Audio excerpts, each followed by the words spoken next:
The first thing my brother did when he caught sight of me was laugh. It wasn't a sound born of awkwardness or hesitation. It was simply loud enough that the people standing nearby turned their heads to investigate. "You actually believe someone who spends their time collecting garbage belongs in a place like this?" he asked. "A single meal in this building costs more than you manage to earn in a month." My cousin leaned toward me, her smile tight and brittle. "This is a 5-star hotel," she remarked. "It isn't meant for people like you." I looked past their shoulders and saw my parents. My mother's expression was fixed into a cold mask. My father turned his gaze away. Neither of them made any effort to acknowledge my presence. I didn't offer a response. I stood there with nothing in my hands, feeling that familiar heavy weight settle deep in my chest, the sensation that always returned whenever I found myself in the company of my family. The feeling of being made smaller, of being reduced to a narrative they had already decided to tell about my life. Then something in the room shifted. The surrounding conversations faltered. Even the ambient background noise seemed to thin out and fade. The chairman of the hotel group walked into the lobby. He scanned the room a single time. Then his gaze landed directly on me. He stopped. My brother's laughter was cut off instantly. A security guard reached up to adjust his earpiece. And as the man whom everyone in that room respected began walking straight toward me, I realized that something my family had kept buried for years was finally about to surface. When he finally spoke, the room didn't just fall quiet. It broke. But before that specific moment arrived, before the chairman's words altered the course of everything I need to explain how I ended up standing in the lobby of a luxury hotel while my own relatives treated me like trash they'd accidentally tracked in on their designer shoes. The silence following my brother's words had stretched for what felt like an eternity. Guests dressed in evening gowns and tailored suits had paused in the middle of their conversations. Some held champagne flutes frozen halfway to their lips. Others made a show of checking their phones while their eyes darted back and forth between my family and me. My brother shifted his weight, still appearing confident, but suddenly aware of the eyes on him. He straightened his tie, a nervous habit he had carried since childhood, and exchanged a quick look with our cousin. She nodded almost imperceptibly, that silent form of communication used by people who had spent years reinforcing each other's cruelty. Our parents remained standing exactly where they had been. They were close enough to hear every word, yet far enough away to claim distance if they needed to. I was well acquainted with this formation. I had grown up inside of it. In our family, there has always been a clearly defined hierarchy. My brother Daniel was the golden child, the one who received the tutors, the networking connections, and the constant stream of encouragement. Every report card he brought home was treated as a celebration. Every minor achievement was held up as proof of his exceptional nature. Our parents invested in him as if he were their entire retirement portfolio, which in many ways he was expected to be. I was viewed as something else entirely. The second child, the daughter they hadn't planned for, the one who never quite managed to fit the narrative they wanted to project about their successful family. Where Daniel was lauded for his ambition, I was criticized for being too quiet. Where he was handed opportunities, I was told to remain realistic about my personal limitations. The math governing our childhood was simple. There was only so much attention, only so much money, and only so much love to go around. Daniel always got it first. I received whatever was left over, which was usually nothing at all. Any problem that happened to arise in our household had a convenient solution: blame the girl. Daniel failing a test. I must have distracted him. Money getting tight. I was the extra expense they hadn't bothered to budget for. Family arguments. I was simply too sensitive, too difficult, too much. By the time I reached 18, I understood my role perfectly. I was the scapegoat, the cautionary tale, the child they pointed to whenever they wanted Daniel to appreciate exactly how good his life was. The final break occurred during my second year of college. I'd been working 2 separate jobs to pay for my own tuition, while Daniel received his allowance in full. I came home for winter break, only to find my childhood bedroom had been converted into a home office. My belongings were packed into garbage bags in the garage. When I asked my mother about the change, she merely shrugged. Daniel needed the extra space for his home business, she said. You're barely ever here anyway. I looked toward my father for some kind of support. He simply turned up the volume on the television. That night, I packed those garbage bags into my used Honda and drove back to my campus. I didn't ask if I could stay. I didn't ask for any help. I already knew the answer to both of those questions. The rumor that I'd become a garbage collector began about a year later. I'm not entirely sure who started it, most likely my cousin, who had always been Daniel's most loyal supporter. By then, I had stopped calling home. I'd stopped asking for anything. To them, I had simply vanished into whatever life they assumed someone like me would inevitably end up living. They never bothered to find out what had actually happened to me. Now here I was, standing in the lobby of the Grand Pinnacle Hotel during their exclusive year-end gala. My family had been invited because of Daniel's connections. He'd made a point of networking his way into specific circles over the last decade. This event was the kind of thing he lived for, a chance to be seen, to be admired, and to prove that he belonged among the wealthy and the powerful. They had no idea why I was in the room. Daniel had mentioned the dress code in his mocking comment, and he wasn't wrong that I looked different from the other guests. My dress was simple, dark, and well-fitted, but lacking the designer labels everyone else seemed to be wearing. I didn't have diamonds around my throat or a clutch worth more than most people's monthly rent. What I had was something else entirely. Something none of them knew about. The chairman was still making his way across the lobby.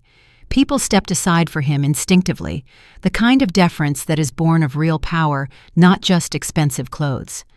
I watched my brother's expression change as he tracked the chairman's path. The confidence was still visible, but something else had crept in. Confusion, perhaps, the first faint hint of uncertainty. My cousin noticed it as well. She stopped mid-sentence in whatever explanation she'd been preparing and looked around the room, suddenly aware that everyone was watching our group. Our parents finally moved.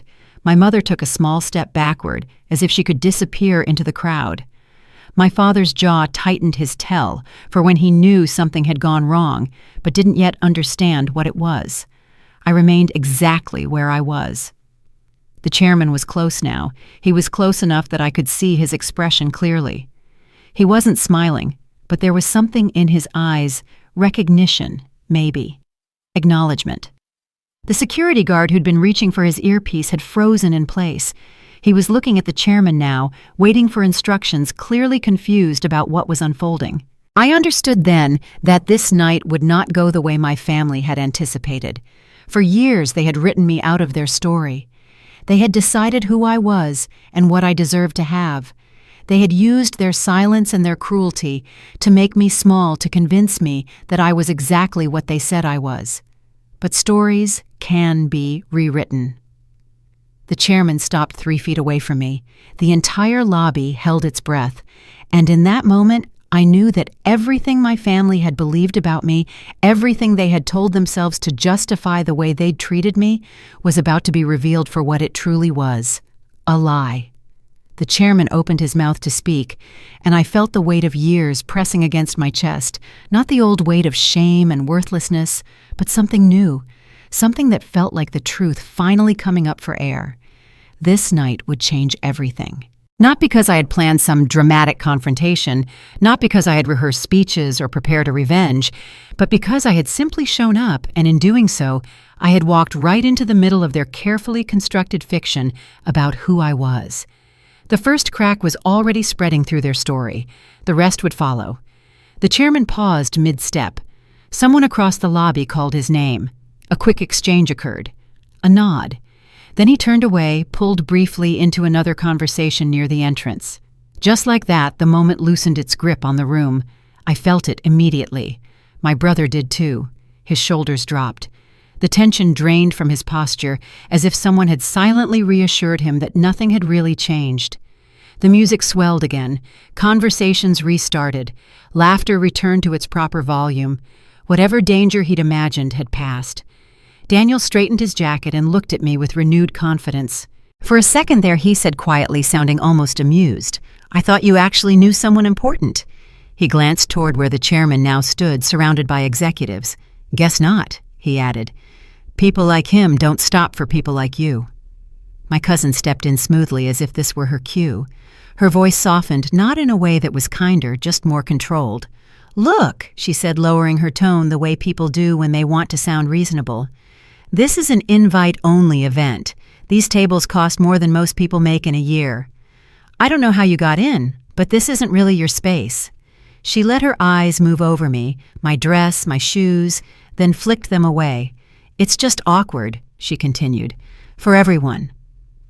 Around us, people had started paying attention. Not openly, not obviously, but enough. A woman nearby slowed her conversation. Someone else angled their body slightly away from me. The air shifted, not hostile, just quietly excluding. My mother chose that moment to engage the couple beside her. She laughed at something the woman said, placing a light hand on her arm. Her back turned partially toward me, creating just enough distance to claim plausible deniability. My father stood next to her, silent, his gaze fixed on the room beyond us, as if I weren't there at all. Daniel leaned closer. "You've always had this problem," he said. "You don't know when you're out of place." The words weren't loud. They didn't need to be. My cousin nodded, looking satisfied.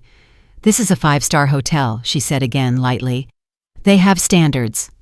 A server passed with a tray of champagne. Daniel took a glass without breaking eye contact with me, then turned away as if the matter were already settled. I didn't say anything. I didn't explain. I didn't defend myself. That was the part they hadn't planned for. My cousin hesitated, her smile tightening slightly. "Are you listening?" she asked. "We're trying to help you avoid embarrassing yourself." I met her eyes, still silent. The discomfort flickered brief, almost imperceptible, then passed. Daniel shrugged. "Forget it," he said. "She's always been stubborn." He lifted his glass toward someone across the room and walked away, already reclaiming his place among the guests. My cousin followed a moment later. My parents drifted farther into the crowd. And just like that, the story was complete. They had said what needed to be said.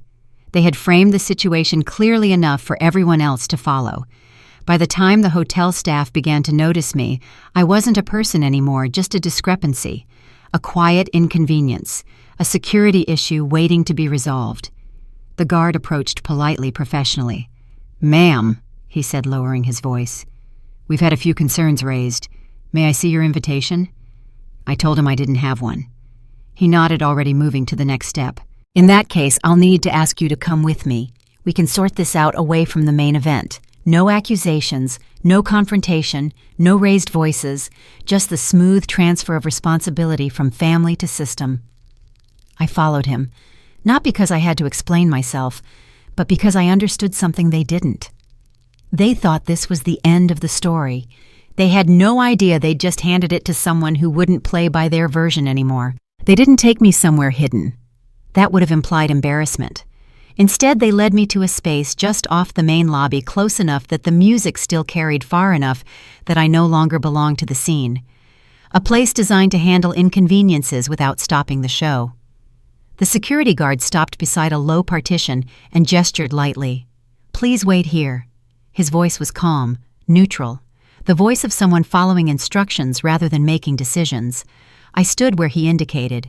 He took a step back, not away just enough to establish distance, observation without engagement. Through the gaps in the partition, the gala continued uninterrupted. Laughter rose and fell, glasses clinked. People leaned in toward one another, their conversations flowing as if nothing had happened at all. Time moved differently there. A few minutes passed before anyone else approached. She came from the direction of the concierge desk, tablet in hand, posture straight. Her blazer carried the hotel's insignia.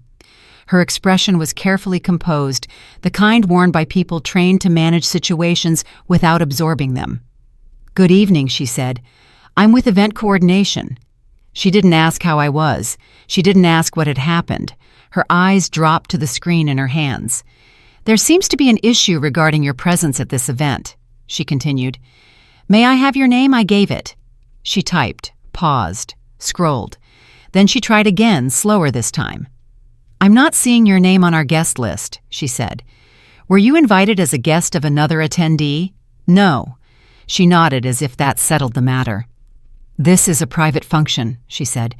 "Attendance is limited to registered guests. We're responsible for maintaining a certain standard of comfort for everyone here."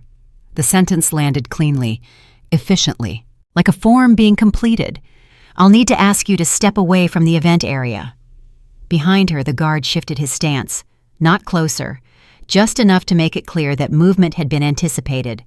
"There is also the option to wait," she added, glancing at her tablet. "We can conduct further verification, though it may take some time." She didn't say how long. She didn't have to. Through the partition, I could see my brother now. He was laughing with a small group near the entrance, his body turned fully away from where I stood. My parents were seated at a table farther inside, heads inclined toward each other, absorbed in conversation. No one was looking for me. The coordinator followed my gaze briefly, then returned her attention to the screen. To avoid disrupting the event, she said we recommend using the side exit. Avoid disrupting. As if I were interfering, as if my presence were static in an otherwise smooth transmission. I didn't argue. I didn't ask for clarification. That seemed to unsettle her more than resistance would have. "These procedures are standard," she added almost reflexively. "They exist for a reason. Policy, procedure, reason. Words that removed responsibility from outcome. I was no longer a person being addressed. I was a condition being resolved." The guard's radio crackled softly. He turned his head, listened, then responded in a low voice. "Yes." "Near the concierge." The coordinator straightened slightly. Her grip on the tablet tightened. Something in the atmosphere shifted, not emotionally, but structurally. The background noise didn't fade, but it redirected like attention being pulled by gravity rather than sound.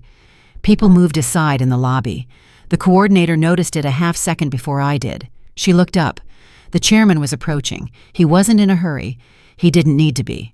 The space in front of him cleared without instruction, bodies adjusting instinctively to his presence. Her tablet lowered an inch. "Sir," she said, her tone changing before she could stop it. He stopped just short of us and looked at the scene, the guard, the coordinator, the partition, then me. "Is there a problem?" he asked. The coordinator answered immediately, not defensively, procedurally. She explained the missing name, the concern raised by guests, the necessity of following protocol. Her words were smooth, practiced, and complete. The chairman listened without interrupting. When she finished, he didn't respond right away. He looked at me again, not past me, at me. Something subtle cracked, not audibly, not visibly, but unmistakably. "Why," he asked calmly, "is this guest being removed?" The coordinator opened her mouth, then closed it. The guard's hand dropped from his earpiece. Beyond the partition, heads had begun to turn. And for the first time since I had been led aside, I wasn't the one waiting anymore. The system was. The coordinator's tablet hung forgotten at her side. The security guard had taken a half-step backward, creating space without being told to do so. The chairman remained where he was, his attention fixed on me with an intensity that made everything else in the room fade into background noise. "Why is this guest being removed?" he asked. The question was directed at the coordinator, but his eyes never left my face. "Sir, she's not on the guest list." The coordinator's voice had lost some of its earlier confidence. "We followed standard protocol for unverified attendees. There were also concerns raised by other guests about her presence." The chairman nodded slowly. "Concerns?" "Yes, sir. Nothing specific, just questions about whether she belonged at the event." Through the partition, I could see my brother watching. He had moved closer, no longer pretending disinterest. His expression was confused, the look of someone whose carefully constructed reality was developing cracks. The chairman turned to the coordinator. "Do you know who she is?" "Sir." "Her name. Her connection to this hotel." The coordinator glanced at her tablet, then back at the chairman.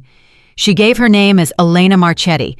I checked the system. There's no record of that name associated with any invitation or reservation." The chairman was silent for a long moment. Then he looked at me directly. "Ms. Marchetti," he said. "Elena Marchetti." He said my name like it meant something, like it carried weight. The coordinator's face went through several expressions in rapid succession: confusion, concern, the dawning realization that something was very wrong. The chairman turned to face the main lobby. His voice wasn't loud, but it carried. The kind of voice that belonged to a man who had spent decades in rooms where important decisions were made. "Ms. Marchetti is the controlling shareholder and owner of the Grand Pinnacle Hotel Group," he said. "She has been the principal investor in this property and 3 others in our portfolio for the past 5 years." The silence that followed was absolute. No champagne glasses clinked, no conversations murmured.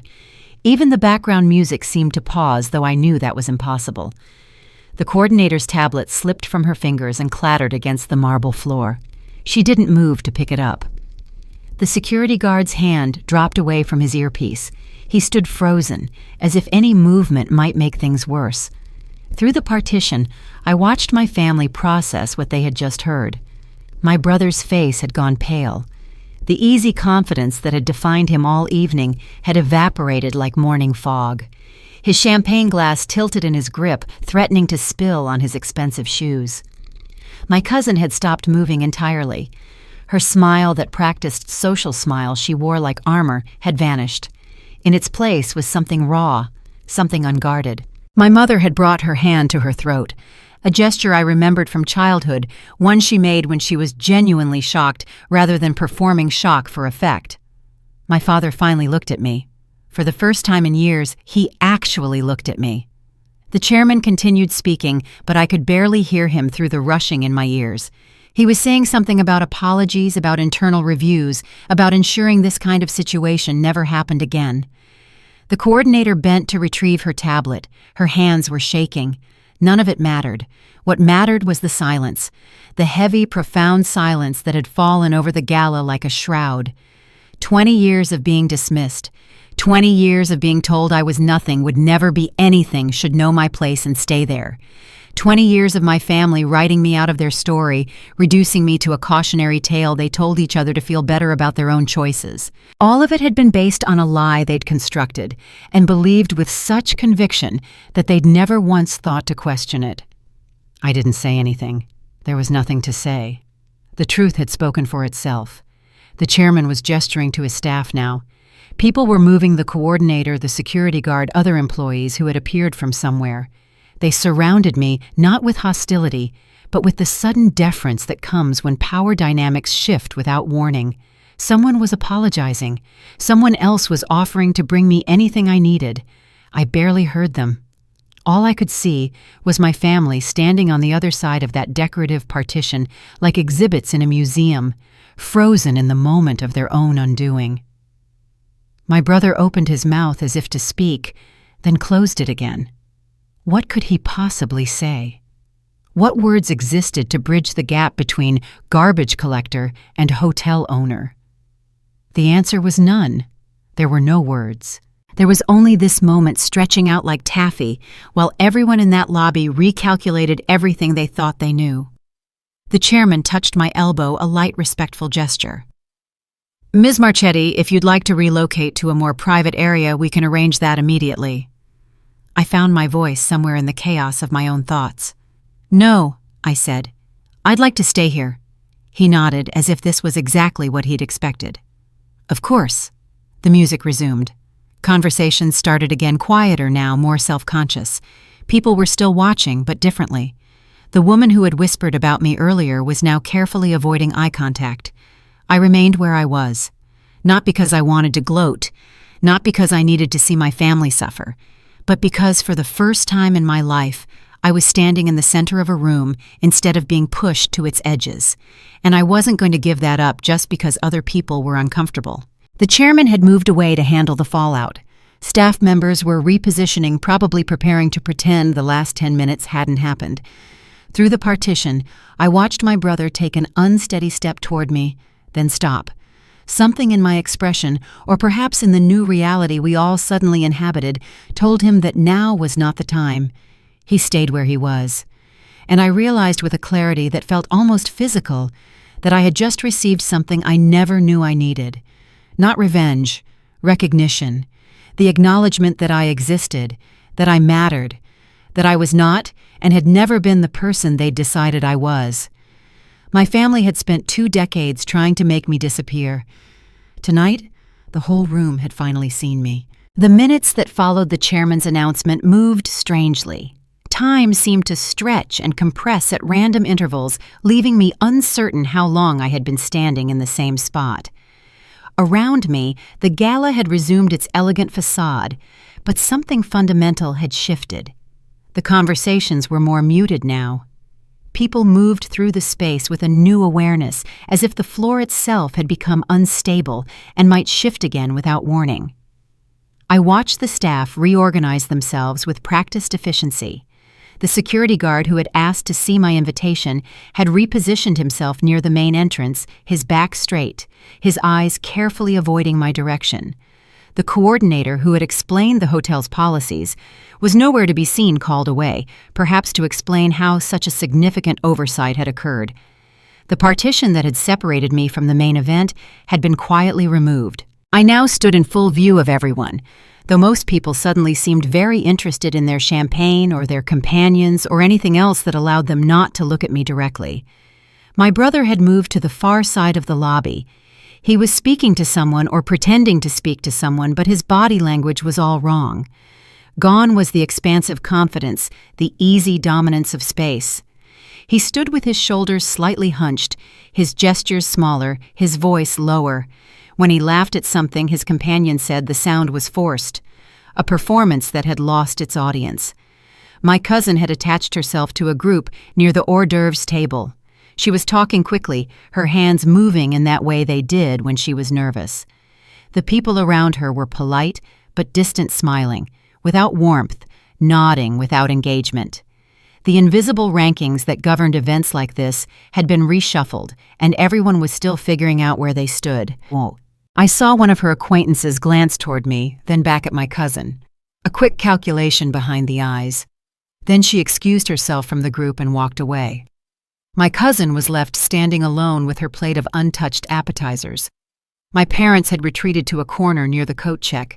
They weren't speaking to each other, just standing side by side in that particular silence of long married couples who have nothing left to say. My mother kept smoothing her dress, adjusting her hair, touching her earrings, small, repetitive movements that betrayed the chaos beneath her composed exterior. My father looked older than I remembered, smaller. His eyes kept moving around the room, never settling, never resting on anyone for more than a moment. I realized with a start that he was looking for allies, searching for someone who might still treat him with the deference he was accustomed to. He didn't find anyone. The chairman had moved through the crowd, speaking briefly to various guests. I noticed the conversations that paused when he approached, the way people leaned in to catch every word. Whatever he was saying, it was spreading through the room like ripples in a pond. A server approached me with a tray of champagne. "Ms. Marchetti," she said. Her voice was different from the voices that had spoken to me earlier, warmer, more attentive. "Can I get you anything?" I took a glass. "Thank you." She smiled a genuine smile, not a service industry performance, and moved away. I stood there with my champagne and watched the gala continue around me. The music played, the lights sparkled, people ate and drank and talked about whatever people at luxury events talk about. But something had fundamentally changed. The laughter was different now, quieter. Be more careful. People weren't sure anymore who they were laughing with and who they might be laughing at. My brother attempted to join a conversation near the main bar. I watched him approach a group of men in expensive suits, the kind of men he'd spent his whole adult life trying to impress. He said something. One of the men nodded. Another checked his watch. Then one by one they found reasons to drift away. Daniel was left standing alone at the bar, his drink untouched, his confidence visibly draining. A woman I didn't recognize approached me. She was older, elegantly dressed, with the kind of careful grooming that suggested both money and attention to detail. "I hope you'll forgive my intrusion," she said. "I'm Helen Fairbanks. I sit on the hotel's advisory board." She extended her hand, and I shook it. I wanted to apologize personally for what happened earlier. I can't imagine how uncomfortable that must have been. "Thank you," I said.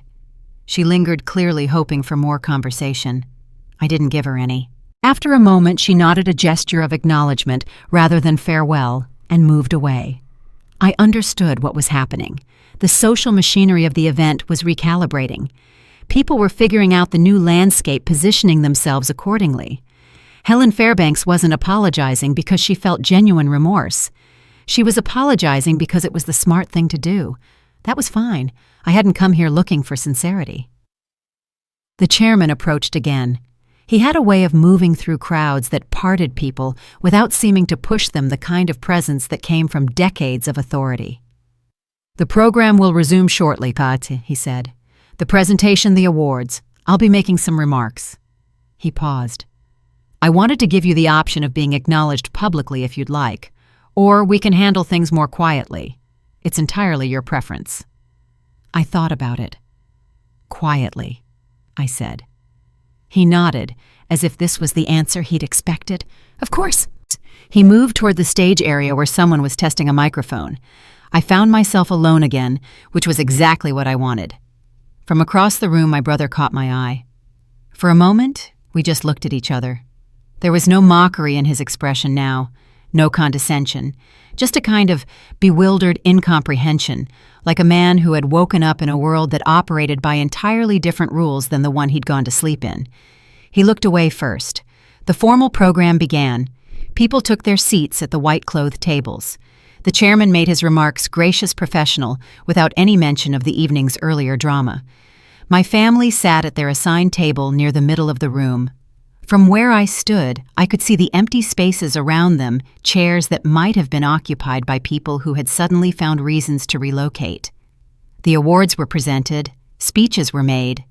Everyone clapped at the appropriate moments. But something had changed that couldn't be changed back, and everyone in that room knew it.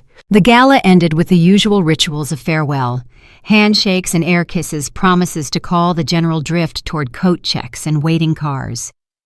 The hotel staff moved efficiently through the space, already beginning the work of transformation, clearing glasses, straightening chairs, erasing all evidence that anything remarkable had occurred. I remained where I was, watching the crowd thin. My family did not leave with the others. I saw them lingering near the entrance, engaged in what appeared to be an intense discussion. My mother's hands moved rapidly as she spoke. My father stood with his arms crossed, his jaw tight. Daniel had his phone out, but wasn't looking at it, just holding it, as if the familiar object might provide some kind of anchor. My cousin had disappeared at some point during the program. I hadn't noticed her leaving. The chairman approached me one final time. "Your car is ready whenever you'd like," he said. "Or if you prefer to stay, I can arrange a suite." "Thank you," I said. "I'll leave soon." He nodded and withdrew, understanding that his presence was no longer required. The lobby was nearly empty now. Just hotel staff, a few lingering guests, and my family still clustered near the door like they were waiting for something. They were waiting for me. I finished my champagne, my second of the evening, and set the glass on a nearby table. Then I walked toward them. Daniel saw me first. He straightened, pushing off from the wall he'd been leaning against. His expression was difficult to read, a complicated mixture of emotions he was clearly still struggling to process. My mother stopped talking. My father uncrossed his arms. We stood there in silence for a moment, the four of us, like strangers who had accidentally found themselves at the same bus stop. Daniel spoke first. "Can we talk?" His voice was different. The arrogance was gone, replaced by something that might have been genuine uncertainty. It didn't suit him. He'd never had to be uncertain about anything in his life. "Talk about what?" I asked. He glanced at our parents, then back at me. "This. Everything. I think—" He paused, struggling. "I think there's been some kind of misunderstanding." The word landed between us like a stone. Misunderstanding. As if 20 years of dismissal and contempt could be explained away as a simple communication failure. I didn't respond. I just waited. My mother stepped forward. Her face had rearranged itself into an expression of maternal concern that I recognized from my childhood, the one she used when she wanted something from me. "Sweetheart," she said. "We had no idea about any of this. You have to understand, we thought—" She trailed off, unable to finish the sentence. What had they thought? that I was collecting garbage, that I had failed at everything and was living in some kind of poverty-stricken obscurity, that their predictions about my worthlessness had been proven correct. Yes, that was exactly what they had thought. "We're family," my father said. It was the first time he'd spoken directly to me all evening. His voice was gruff, uncomfortable. "Whatever happened before, we can work it out. That's what families do." I looked at him, really looked perhaps for the first time in years. He was older than I remembered, more diminished. The man who had once seemed so powerful, so capable of determining my entire worth with a single dismissive glance, was just a tired man in an expensive suit, standing in a hotel lobby he couldn't afford. "What exactly are you suggesting we work out?" I asked. The question seemed to catch them off guard. They had expected me to be grateful, I realized, to be relieved that they were finally acknowledging me, finally offering to include me in the family again. "Everything," my mother said. "We can go somewhere, sit down, talk properly, clear the air, start fresh." Start fresh. As if the past could be erased with a conversation and a few carefully chosen words. "It's late," I said. "I'm not interested in having a family discussion in a hotel lobby." Daniel's jaw tightened. "Then when tomorrow we can come to you, whatever works." I studied with him. My brother, the golden child, offered to come to me, to accommodate my schedule, my preferences. It was such a reversal of everything I'd known that I almost laughed. "I don't think so," I said.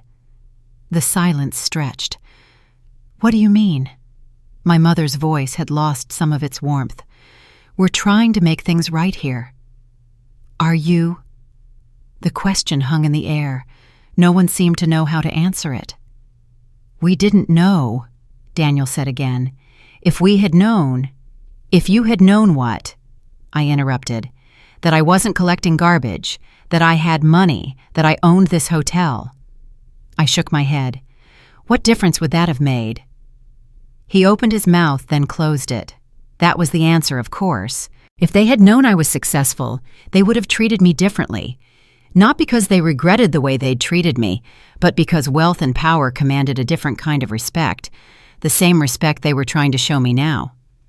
My father cleared his throat. "This isn't productive. We're all tired. Maybe we should do what—" I asked. "Pretend tonight didn't happen. Go back to the way things were." "No one's saying that," my mother said quickly. "We just want a chance to explain, to apologize." "You want to apologize?" "Yes." "For what exactly?" Another silence, longer this time. They didn't know. They didn't know what they were apologizing for because they had never considered that their behavior required an apology. They had simply been themselves a family that valued success and dismissed failure, that rewarded the favored child and punished the scapegoat. It had all seemed so natural, so obvious, so right. Until tonight. I looked at each of them in turn. My mother with her practiced concern, my father with his gruff discomfort, my brother with his bewildered sense of injustice. "Good night," I said. I walked past them toward the entrance where my car was waiting. Behind me, I heard my mother call my name. I didn't turn around. The night air was cold and clean. A valet appeared with the keys to my car, holding the door open with professional deference. I got in and drove away. In the rearview mirror, I could see my family still standing in the lobby watching me leave. They looked smaller than I remembered, less significant. That was the first time I realized that revenge wasn't about making people suffer.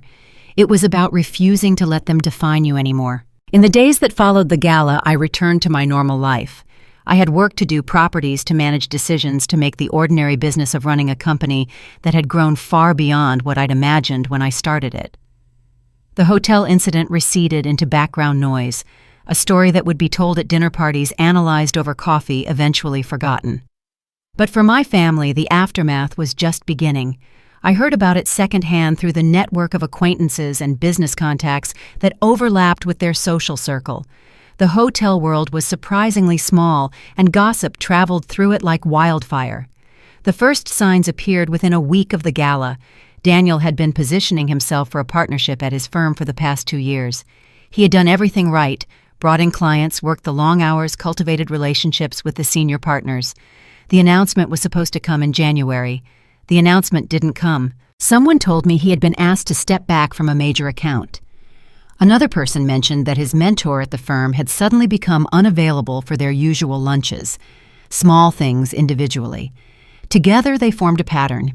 I didn't ask for details. I didn't need to. What happened at the gala hadn't stayed at the gala.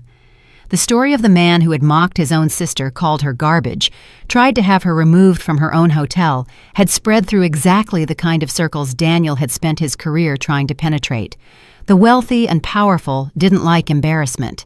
They especially didn't like being associated with people who caused embarrassment. Daniel had become a liability. My cousin fared no better. She had built her social position on being connected to the right people, invited to the right events, seen in the right photographs. That kind of position was fragile, dependent on the continued goodwill of those above her in the hierarchy. The goodwill evaporated. She wasn't explicitly excluded from anything. No one sent her a message saying she was no longer welcome. But the invitations stopped arriving. The group chats went quiet. The women she had lunch with every Thursday suddenly had scheduling conflicts that stretched into infinity. Social death by 1,000 small cuts. My parents experienced something subtler but perhaps more painful. They had spent decades building a reputation in their community, respected members of their church, regular attendees at neighborhood functions, the kind of people who served on committees and organized charity events. Now when they walked into a room, the conversations seemed to pause. People were polite, but there was a new distance in their interactions, a cautiousness that hadn't been there before. Someone must have talked, maybe several people. The story had made its way through the networks that connected hotel guests to church members to neighborhood committees, transformed and embellished along the way. The details varied depending on who was telling the story, but the core remained the same, the family that had treated their own daughter like garbage, only to discover she was more successful than all of them combined. It was a story that people enjoyed telling. It had everything: drama, irony, comeuppance. The kind of moral clarity that real life rarely provided. My family had become characters in someone else's narrative. I didn't participate in any of this. I didn't call anyone to share my side of the story. I didn't post anything online or grant any interviews.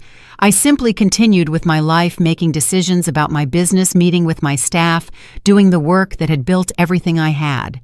The silence was its own kind of power. Every day that I didn't defend myself, didn't explain myself, didn't engage with the drama swirling around my family, the story grew stronger. My absence became proof of my dignity. My refusal to participate became evidence of my character. Meanwhile, my family scrambled to control a narrative that had already escaped them.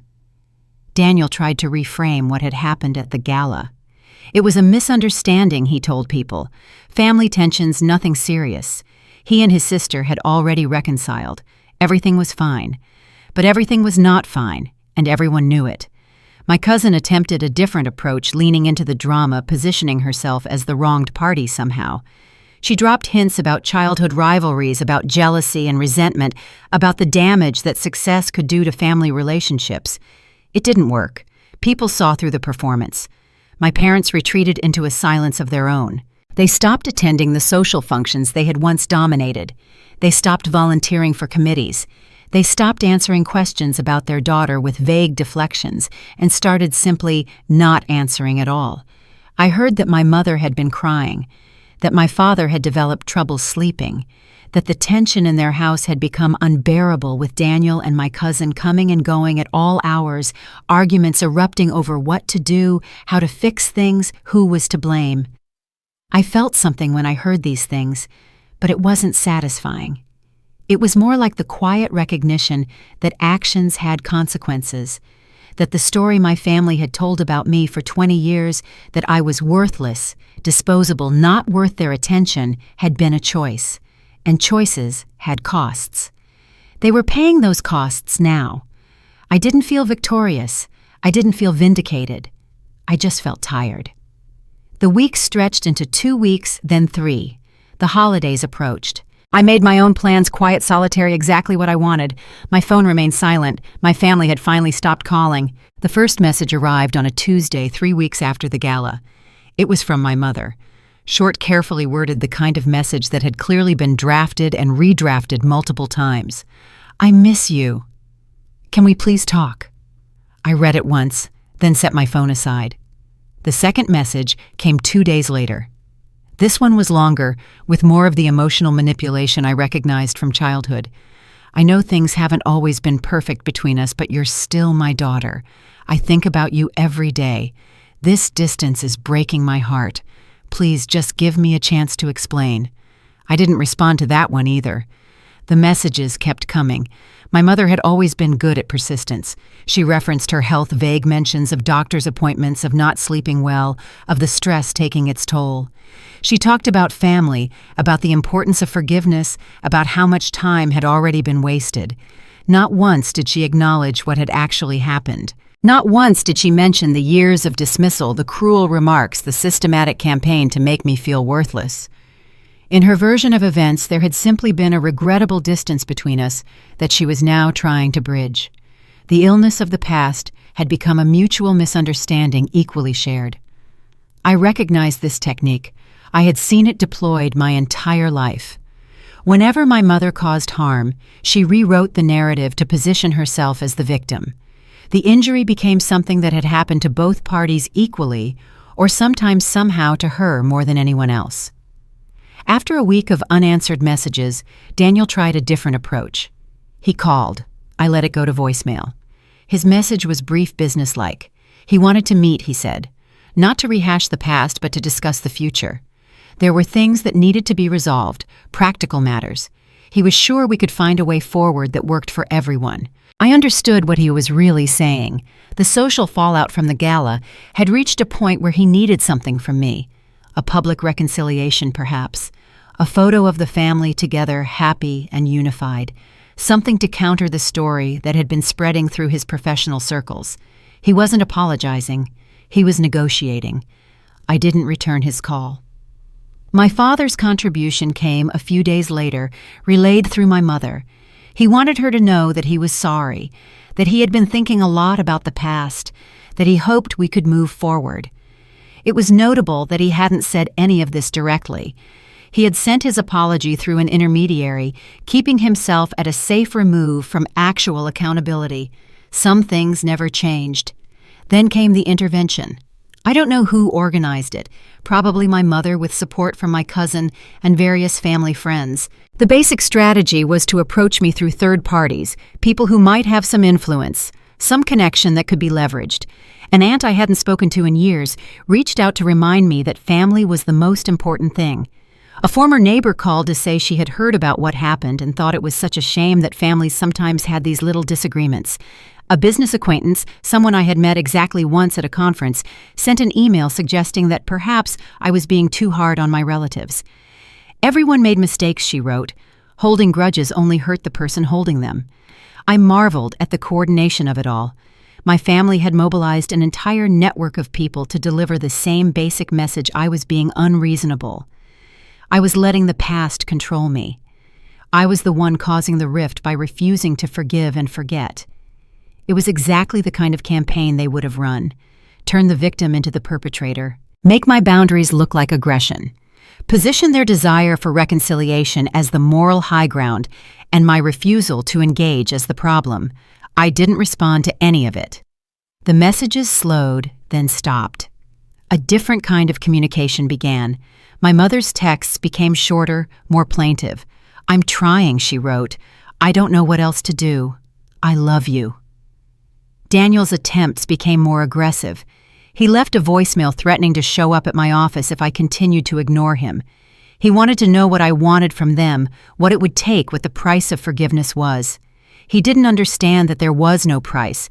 This wasn't a negotiation. I wasn't waiting for the right offer. I had simply decided that I didn't want them in my life anymore.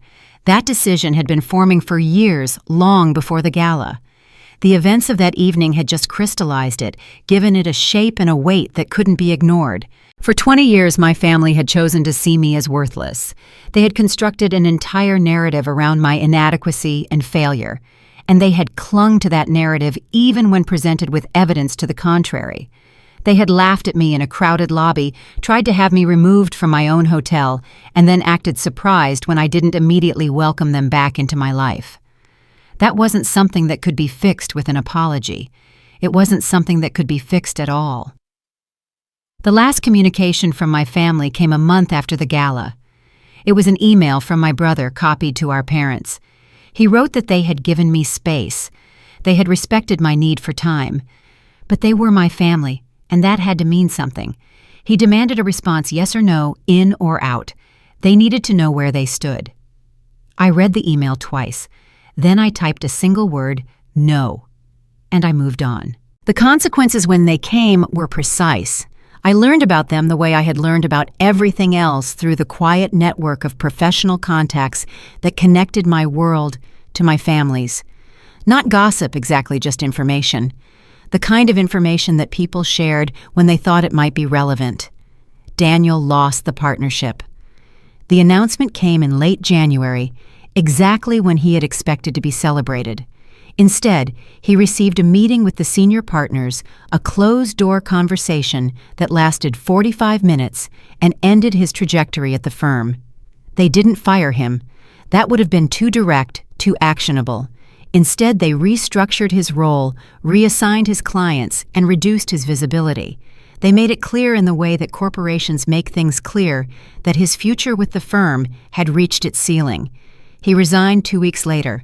I heard he was looking for new positions, reaching out to contacts, trying to leverage relationships he had built over a decade of careful networking. But the networking world had a long memory. The story of the gala had become attached to his name like a shadow. Potential employers who researched him found the association unavoidable. Some doors once closed did not reopen. My cousin's social collapse accelerated. She had built her identity on being invited, being included, being seen at the right events with the right people. When those invitations stopped, she had nothing to fall back on.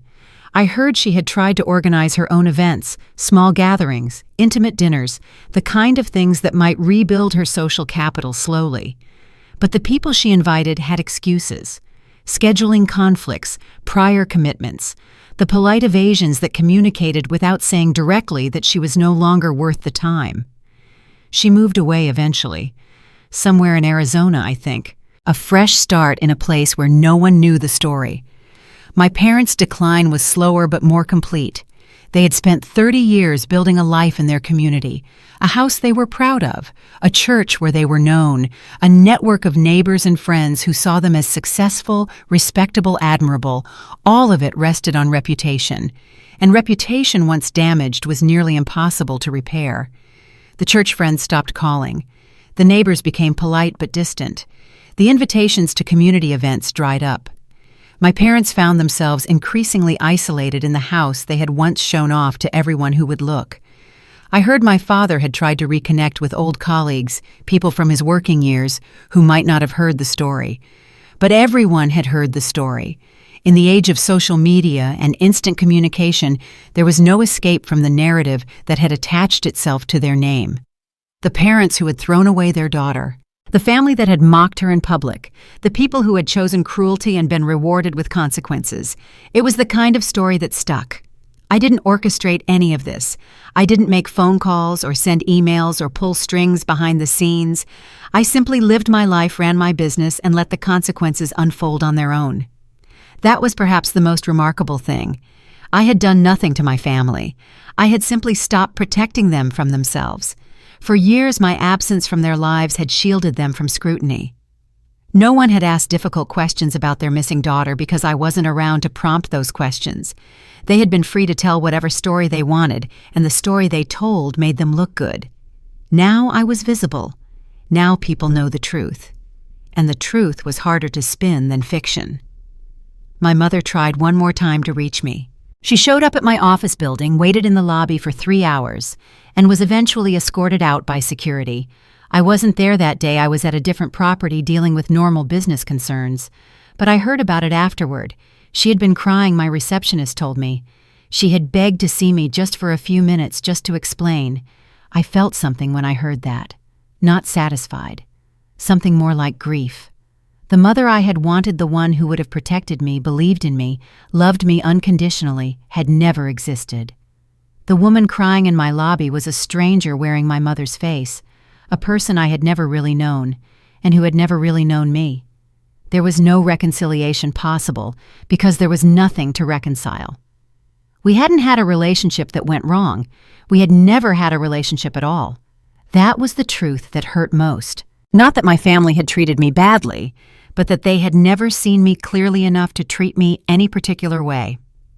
I had been a symbol to them, first of their burdens, then of their failures, then of their potential redemption. Never a person, just a role in their story. I was done playing roles. Spring has come. The anniversary of the Gala passed without acknowledgement. Life continued.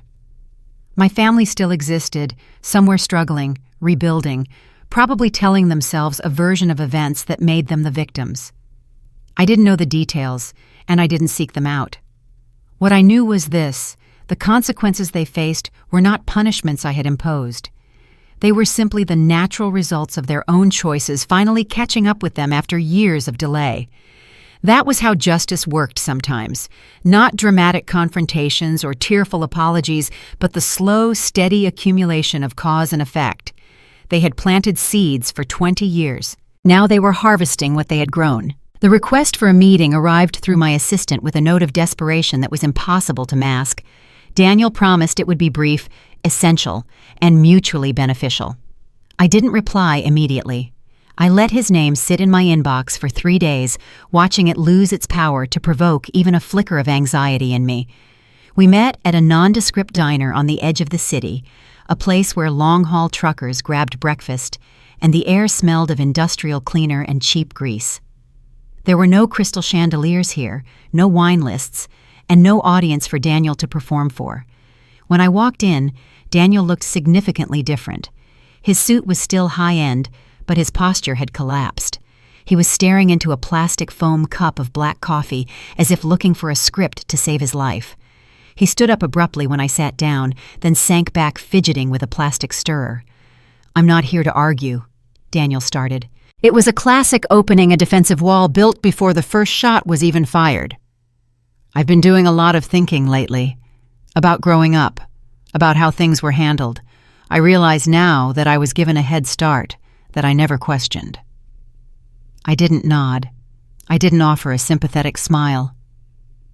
"And you're here to collect a trophy for that realization."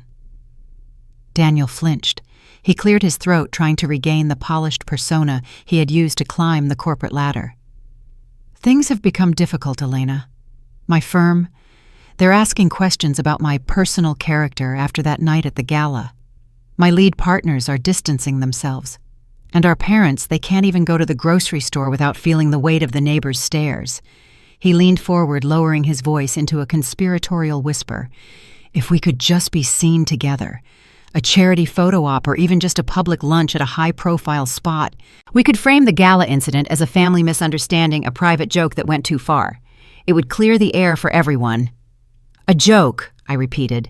"You think trying to have me escorted out of a building I own is a punchline?" At that moment, our parents entered the diner. They looked diminished, stripped of the unearned authority they used to carry. My mother reached out to touch my arm, but I subtly shifted my chair, maintaining a distance that was quiet but absolute. My father stood behind her, his eyes darting around the gritty interior of the diner with obvious distaste. "We just want to understand why you're being so cold," my mother said, her voice trembling in that practiced way that used to make me feel guilty. "The family reputation is in tatters. People who used to invite us to every board meeting now look the other way." "The public isn't judging me," I said calmly.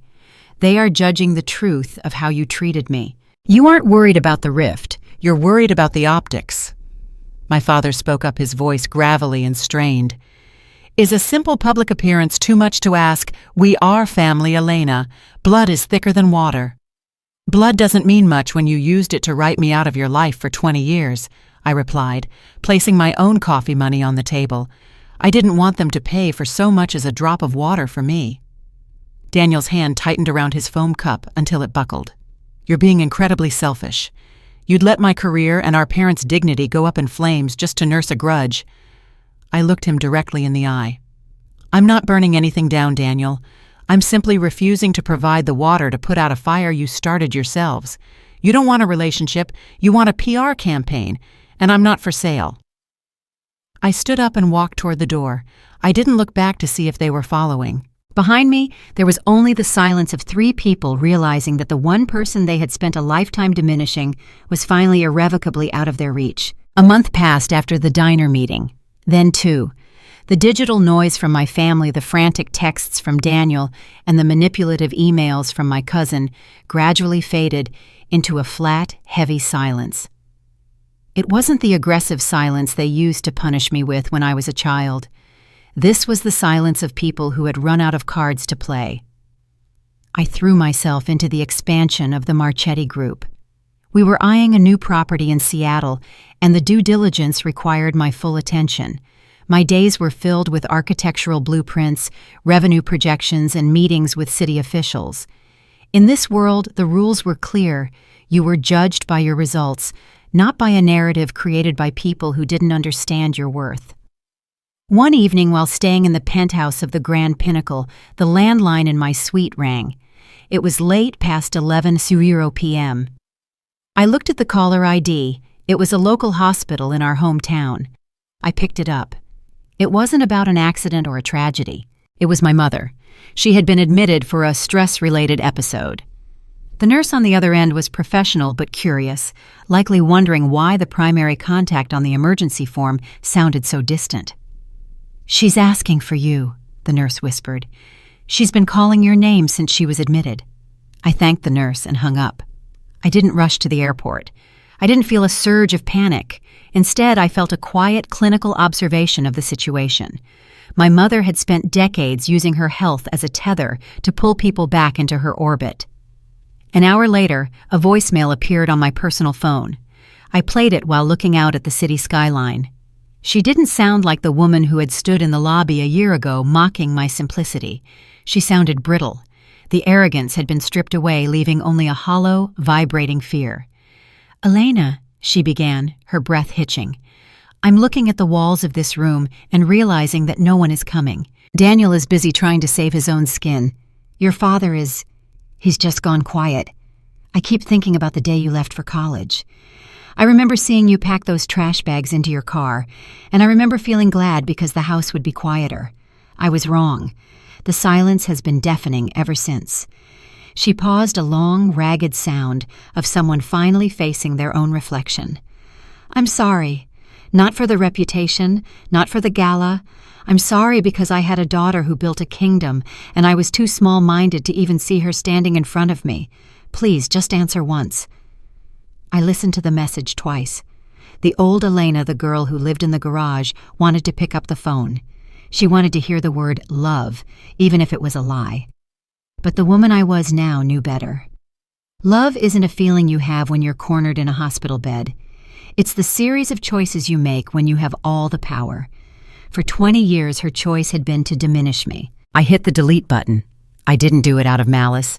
I did it because the connection had been severed so long ago that there was nothing left to repair. You cannot fix a bridge that was never built. The next morning, I called my assistant. "Check the hospital bill for my mother, pay it in full, ensure she has the best private room and a dedicated nurse, but do not give them my updated number.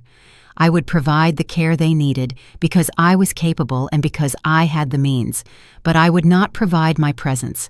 My money could buy her comfort, but it couldn't buy her the daughter she had thrown away." I walked into the boardroom for the Seattle project 10 minutes early. I sat at the head of the table, opened my laptop, and began to work. The silence of my phone wasn't a burden anymore. It was peaceful. 18 months after the night at the Grand Pinnacle, I stood on the balcony of my newest acquisition, looking out over the Seattle harbor. The air was crisp, tasting of salt and the coming rain. Behind me, the suite was alive with the low hum of a successful opening, the sound of staff moving with precision, and guests who understood the value of the space I had created. I rarely looked back at the Gala incident anymore. It had served its purpose. It was the catalyst that forced the truth into the light, but it wasn't the defining moment of my life. My definition came from the work, the strategy, and the resilience I had cultivated long before I owned a single brick of this empire. The chairman joined me on the balcony, holding 2 glasses of sparkling water. He didn't offer a drink to toast to my revenge. He offered one to toast to our quarterly earnings. "The board is impressed with the transition," he said, leaning against the railing. "They didn't think a property of this scale could be turned around in 6 months. They underestimated the power of a clean slate," I replied. He looked at me, his expression neutral but respectful. "I heard from your brother's former firm. He applied for a mid-level analyst role at one of our subsidiaries. They asked if I had a preference on the hire." I took a sip of my water. A year ago, this news might have tasted like victory. Now it just felt like a data point. "Does he have the qualifications for the role?" "On paper, barely. His reputation precedes him, and not in the way one hopes for in this industry." "Then the answer is simple," I said. "Follow the standard HR protocol. If he doesn't meet the meritocratic threshold of this company, he doesn't get the job. Being my brother doesn't grant him a shortcut, and it shouldn't grant him a penalty either. He is just another applicant." The chairman nodded, a ghost of a smile appearing.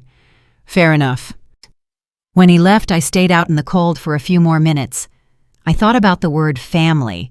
My parents were still in that house, living in a quietness they had earned through decades of exclusion. Daniel was learning that the world did not owe him a seat at the table. They were living their lives, and I was living mine. I had realized that the greatest form of retribution wasn't watching them fall. It was reaching a height where I no longer had to look down to see where they were. The girl who packed her life into trash bags was gone. The woman standing here didn't need an apology to feel whole, and she didn't need their recognition to know she had won. I had built a life that was wide, deep, and entirely my own. My phone buzzed in my pocket. A notification for a board meeting in New York. A dinner reservation with people who saw me for my mind, not my history. A flight manifest for next week. I turned my back on the harbor and walked back into the warmth of the Gala. I moved through the crowd not as a ghost or a victim, but as the architect of the room. The story they wrote about me had ended long ago. Mine was only just beginning.